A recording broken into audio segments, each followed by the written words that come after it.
Before you listen, if you enjoy the stories and want to hear more, then please consider subscribing. Most of you listening aren't subscribed, so please take this time to subscribe. Turn on notifications so you'll never miss a story and be the first to hear. You'll also be supporting me. Thank you.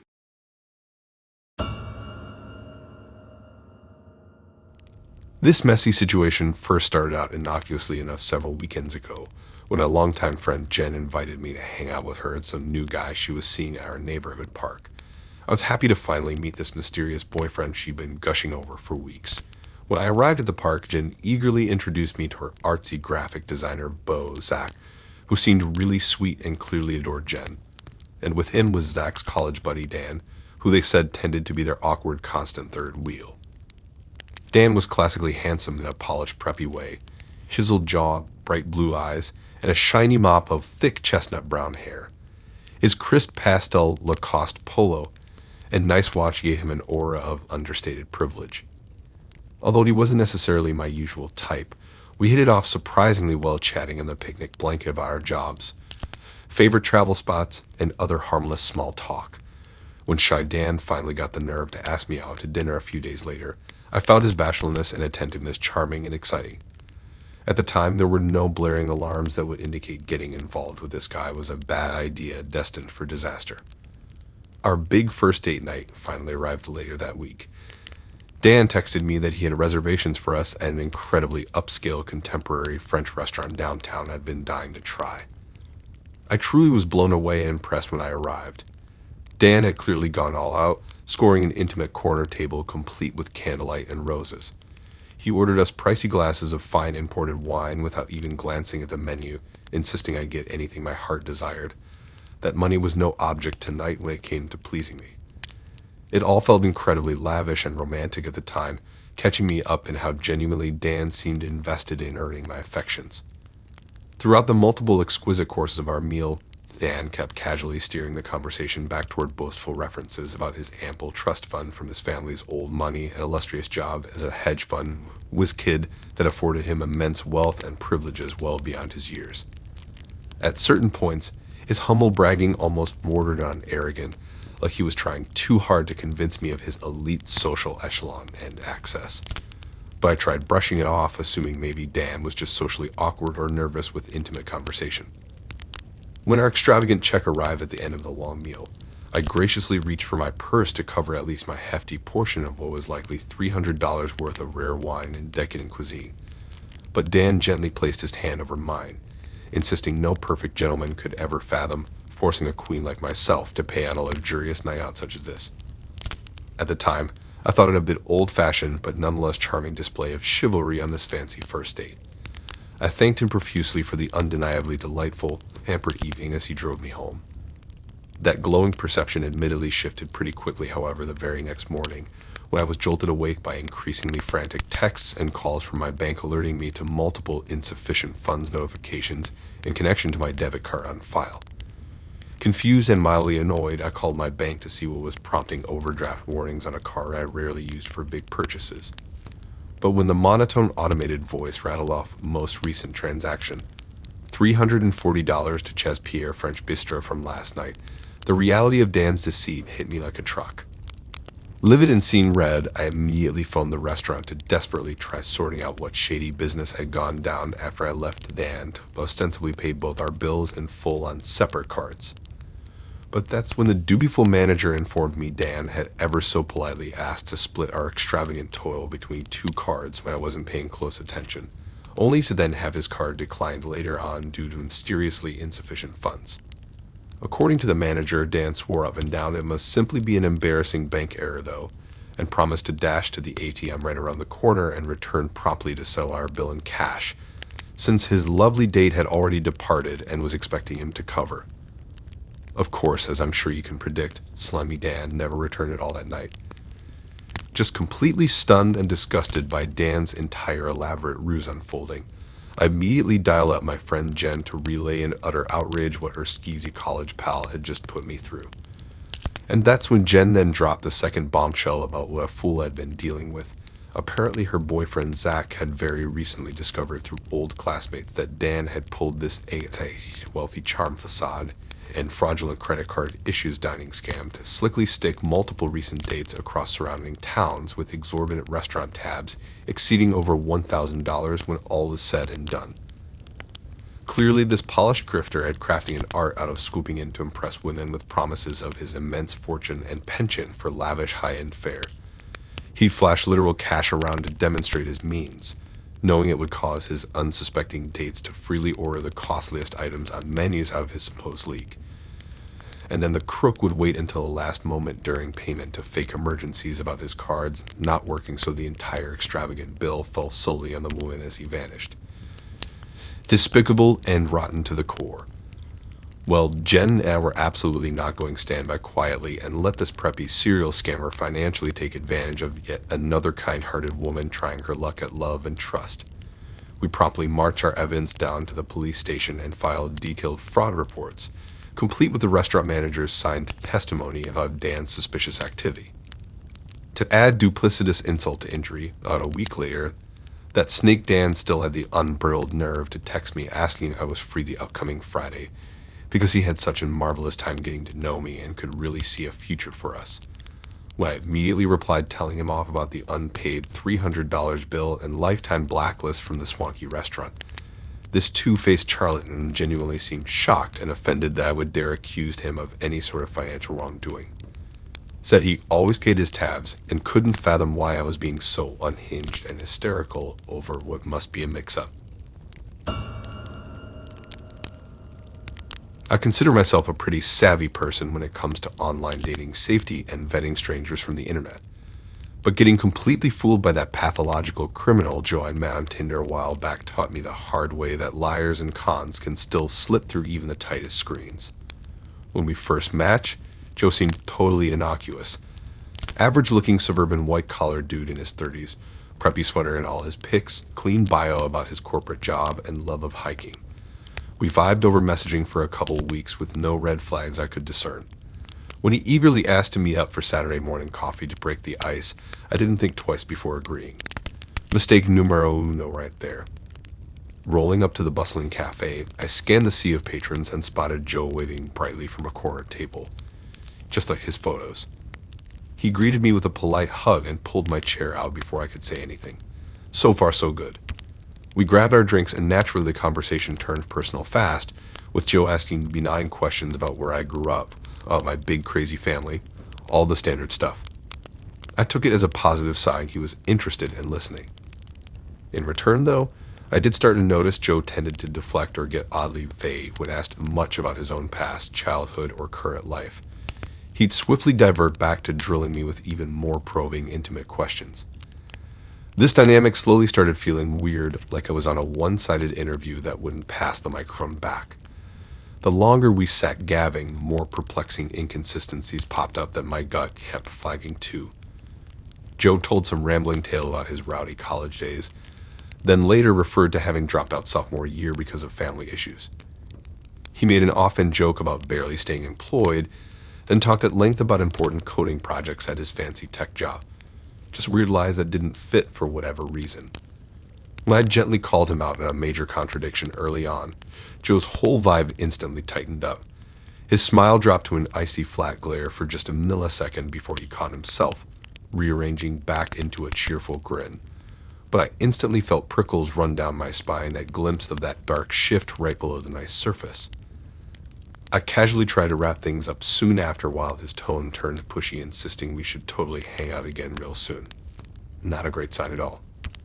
I made some vague excuse about needing to run unexpected errands and started to gather my purse to skedaddle solo.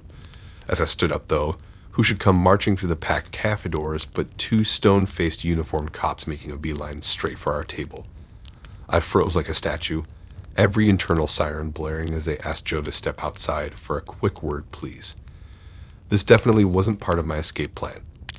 Still completely stunned and suspicious, I outwardly hovered near the exit, pretending to be captivated by the menu, trying shamelessly to listen in. The conversation I had overheard, though, stopped my heart cold. Phrases like outstanding felony warrant, and facial recognition software flagged you coming in, and evidence on the deputy's body cam of you stealing drinks on your way out echoed through my brain like alms detonating. Within mere minutes, my perfectly pleasant coffee date, Joe was in literal handcuffs, being perp-walked to a squad car while I looked on in abject horror. The whiplash was so extreme I could hardly speak, answering questions once those same officers came to take my statement too. Turns out Joe's unassuming nice guy persona hit a freakishly long rap sheet spanning multiple states with arrests for robbery, gun charges, fraud using various aliases over the years. He'd served serious prison time in the past and was currently out on parole using dating apps to orchestrate petty theft stings around town while posing as harmless, respectable professionals looking for love. I couldn't stomach it thinking how close I'd come to being just another pawn to exploit, then likely discard once Joe moved on to his next scam. He had quietly been casing the cafe during our date for easy marks, distracted by his riveting conversation and charm. The cunning manipulation still makes me sick when I remember his hollow laugh, brushing off the revelation of his crimes so casually to those cops that day. Now I'm borderline paranoid, triple-checking guys' IDs and running background searches before one-on-one dates after narrowly avoiding becoming another victim trapped in deceitful Joe's tangled web. That charming facade concealed a true manipulative monster who saw me as easy prey. Let my freaky trauma serve as proof predators move discreetly among us, acting utterly normal till the brutal trap springs. This close call left serious trust issues that'll take time to bounce back from. But getting played by another creep isn't on my agenda ever again.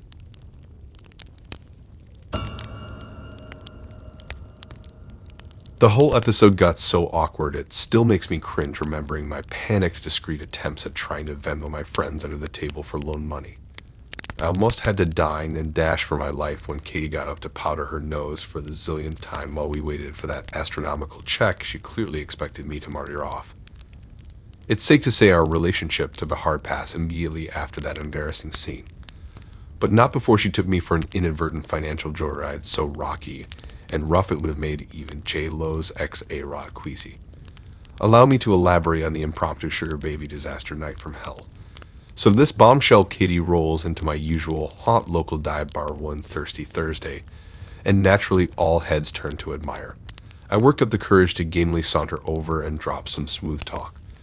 Figured she was out of my league, but it didn't hurt to try my luck. Well, color me shocked when the leggy Marilyn Monroe blonde clone enthusiastically suggests we continue the chatter over dance floor cocktails seconds later. Look at me score. Over the next hour, Katie and I proceeded to have an A-plus amazing time dancing, throwing back drinks, just generally vibing like old friends with great chemistry.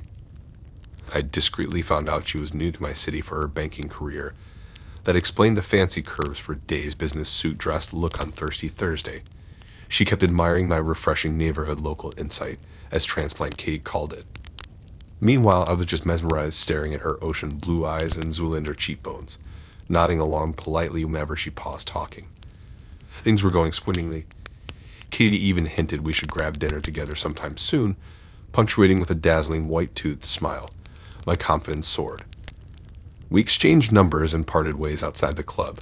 We determined to line up a proper flashy first date with this absolute smoke show who somehow expressed real interest. But my finances weren't exactly suited for wooing elite NYC transplants with champagne dreams. So I made Ressi's at a nice-ish Italian spot nearby I could just squeak by charging a half paycheck if needed. She eagerly agreed to my Saturday invite, gushing how she couldn't wait to continue where we left off in my truck the other night. Say what now? Confused but too aroused to clarify it, I took that flattering riddle as confirmation we had serious relationship potential unfolding. Come weekend night, your boy is looking sharp as a damn knife and ready to impress with slacks and a jacket, even borrowed my buddy's good cologne. But all my googly eye confidence wilted soon as Katie strode in looking like a million gold bricks in a skin-tight red mini dress, letting all her, assets spill out the top just so. We settle into cozy mood lighting at our table for two with a wine menu I can already barely comprehend financially. But miraculously, Katie doesn't even glance at it. She says she totally trusts me to order whatever expensive red goes perfectly with everything. Laughing gratefully, I ask the waiter for his humblest house cab, avoiding eye contact. Things seem back on affordable track. While we wait for meal starters, conversation comes easy as Katie asks thoughtful questions and laughs at all my lame jokes. Even feeds me bites of bruschetta in an adorably coupley way. She insists I try her drink too, raving about the floral rose martini she's obsessed with. I happily sip the fruity disaster just for an indirect kiss. What can I say? This girl's got me smitten. I'm already envisioning our meet the parents moment. But suddenly, once Katie polished off martini in like record speed, she orders A&OTHR without even asking if I want a fun cocktail too. Okay, slightly rude, but by the lovesick look in her eyes, I can tell liquid courage is helping her open up, so I let it go happily. Then the nightmare begins. Next thing I know, my date is pounding beverages back like a spring break frat bro at an open bar. Over our main course, she crushes 2 more martinis and adds shots, just for fun. I mildly joke she might want to pace herself, but get icily ignored. Things take an even more awkward U-turn when Katie demands we get another whole pricey bottle of fine wine to wash down dessert. At this point, my credit card is sweating pure bullets imagining the damage unfolding. But drunk on love and Pinot Noir, I'd bashfully tell the waiter, I suppose. While dying inside of the tab I cannot possibly afford if she keeps pounding liquor like a Viking conqueror all night. Finally, I awkwardly excuse myself pretending stomach issues so I can hide in the bathroom frantically Venmo requesting emergency loans from every friend in my contacts to salvage this financial shipwreck. No replies come instantly and I start spiraling into panicked meat sweats. This gold-digging bombshell outside is pricing way above my blue-collar pay grade, and seemingly has no intentions of going Dutch or even slowing her guzzling. Just when I'm positive I'll be relegated to scrubbing dishes prisoner style for months on end to cover this epic bill, angelic sweet relief chimes on my phone, childhood bud Josh, ever the considerate saint even after years with little contact, zells me a generous loan no questions asked. I could have kissed the homie full on lips in that nasty bathroom stall. Temporary lifesaver in hand, I slept back just in time to find Katie finishing off the entire second $80 bottle solo, and drunkenly requesting we get Froyo for the cab ride at my place. Not today, lady.